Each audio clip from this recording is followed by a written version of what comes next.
Luke tells a story in two parts about these 10 lepers.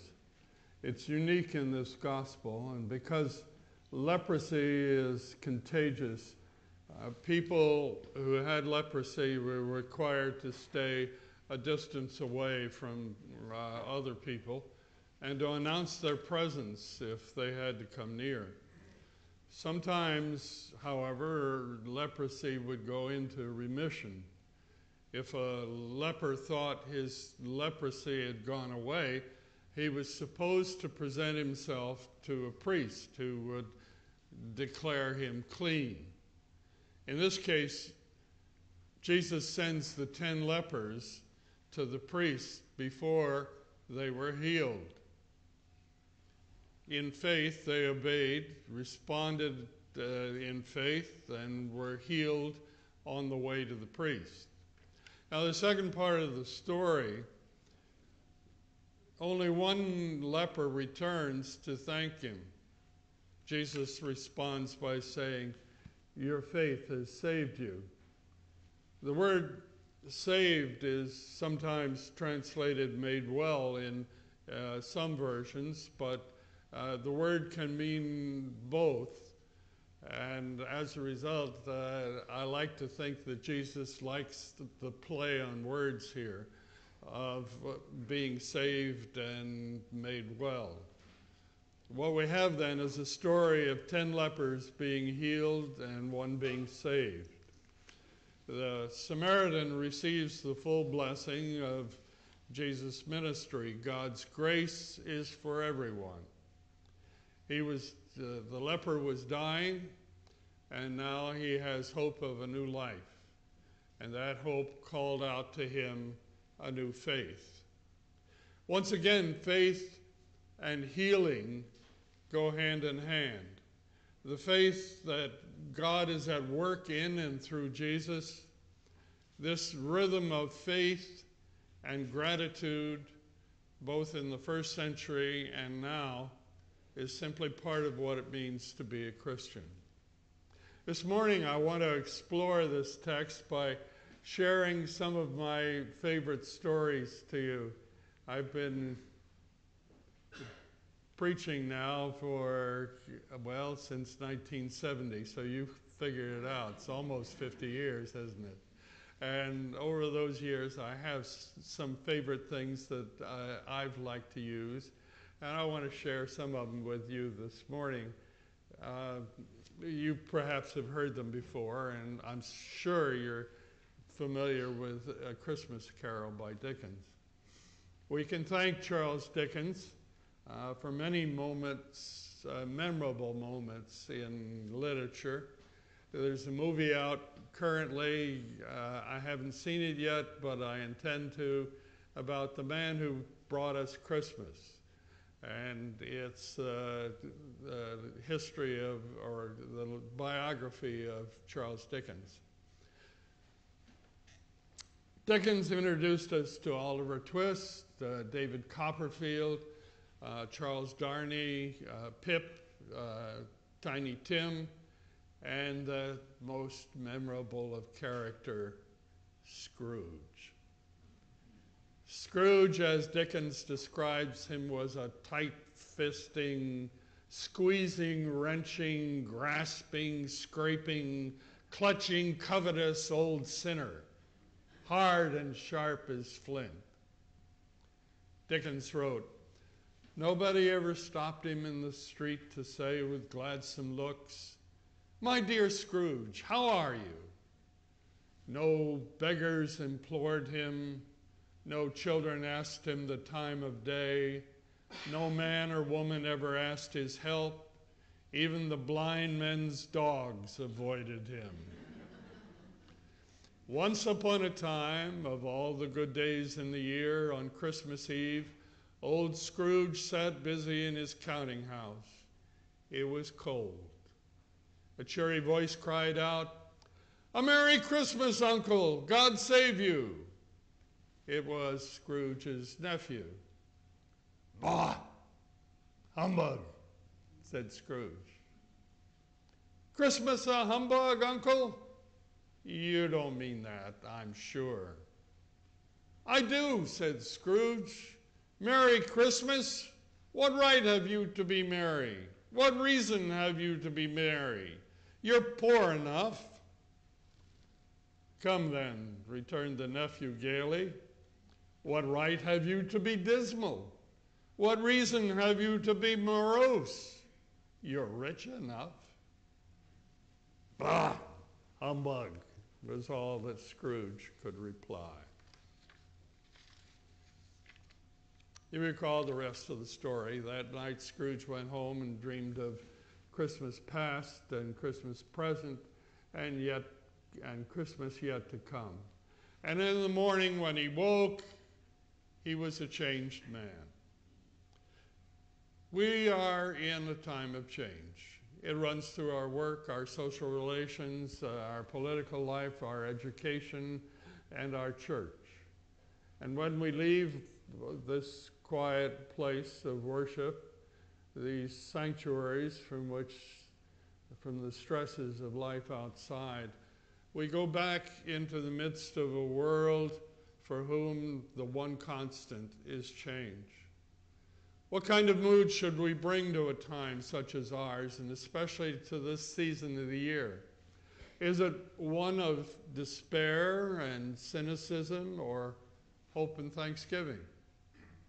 Do we echo the words of Scrooge and say, Thanksgiving? Bah! Humbug! Or can we really rejoice and sing God's praises and live as if we are thankful to a gracious God for what we have been given? Well, just as Scrooge took a trip with the three spirits, first to the past, then the present, and finally to the yet to come, we will look this morning to the past, the present, and then to what lies ahead. The past tells us that often a time of trouble is a good time to give thanks. Thanksgiving Day was first observed in our land by our Pilgrim ancestors at Plymouth Colony in the autumn of 1621.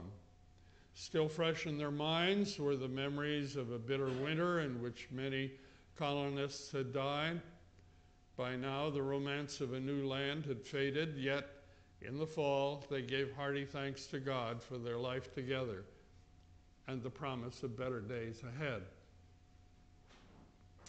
Our opening hymn is one of the greatest of the Thanksgiving hymns, Nun danket alle Gott, Now Thank We All Our God. It was written by Martin Rinkart, a German pastor in the 17th century. Rinkart found himself at the age of 31 pastor of the church in his hometown. I came close to that myself. When I was 30, I was called to my mother's hometown to be pastor of a church there. Rinkart pastored during the 30 Years' War. His hometown of Eilenburg was a walled city, a refuge for political and military fugitives. The city found itself under siege several times and was invaded by the Swedish army and once by the Austrians. Then in 1637, plague swept through the area, and since he was the only remaining or surviving minister, he often conducted as many as 50 funerals a day. It was during this time that he wrote this hymn that we sang this morning, so his congregation could thank God in song for blessings received. Oh, may this bounteous God through all our life be near us, and with every joyful hearts and blessed peace to cheer us, and keep us in his grace and guide us when perplexed, and free us from all ills in this world and the next. Now we move from the past to the present as Scrooge did. November is a bleak time of the year to celebrate Thanksgiving. The trees are bare, the grass is brown, the weather is cold, Most years we've had little or no snow before Thanksgiving to brighten the ground. Instead, it's a messy rain or wet November fog. We could thank God for his love in the spring when the crocus is beginning to bloom, or later when the sun has brought tulips to life and the fields are green with spring and color. We could thank God in July when the crops are growing and while we have warm summer days to enjoy. October is a great month to thank God when the gold and burgundy leaves, green grass, the blue sky all shout the work of God. Looking across the countryside is like a celebration. But now the color's gone and the countryside is brown. Still, there is a quiet good that comes in November. It's hard to feel any other time of year. The autumn blaze is gone. Have you taken a ride recently in the countryside? There's a beauty only November has when there's no snow. It's a beauty God only shows people who will take the time to see the most subtle things he does for us. Sometime in November, when you drive through the country, count the shades of brown. Shades of November brown range from almost red among the small top branches of trees to bronze and lighter golds and near yellows in the grasses by the road. When the trees had leaves, you couldn't see the lines of the branches traced together, but now they look like the lines an artist has sketched of clouds or smoke. In November, the pulse of life is quiet. Colors of life are gone. It's almost as if death has come. Nature's completed her summer's work. God has given the people the harvest. We feel like resting. God has even made this resting time beautiful. People are less busy in November until you get into the Christmas rush. But we can't rush off to the lake or the golf course after a day's work, as we might have when it was warm and daylight lasted longer. The outdoor work should be done by now. The year is far enough gone so we can look back and evaluate our accomplishments. There are always things about which to feel good. Let me repeat that. There are always things about which to feel good. There's time to think and read and relax before the Christmas rush begins. November is a time to let our minds turn to God and be thankful for the year that's nearly completed. November is a time to enjoy God's love and enjoy the people dear to us. The future is in God's hand, and whatever comes, his love will take us through it. It's time to celebrate. It's time to be with and enjoy those we love. We can still be thankful in November. When we look for God's handiwork, we may see it. We have enough food to eat. We've been loved. Our spirits have been lifted. Brown itself is beautiful. This is true of all of life. Hard times make us appreciate the good times. And whenever we have to look hard to find God, that's when we find the deepest and most fulfilling expressions of God's love. And now we move from the past and the present to the yet to come. The bell struck 12, and as the last stroke chimed, Scrooge saw a solemn phantom, draped and hooded, coming like a mist across the ground towards him. I am the presence of the ghost of the yet to come. The ghost then helped Scrooge picture his death and the death of a small child, Tiny Tim. He painted a very dismal picture. Luke wrote of a leper who was healed, whose life was changed, who thankfully returned and turned to Jesus and was saved. Perhaps you've heard this story. It's a favorite of mine. A life-saving station was built on a dangerous coast where many ships had been wrecked.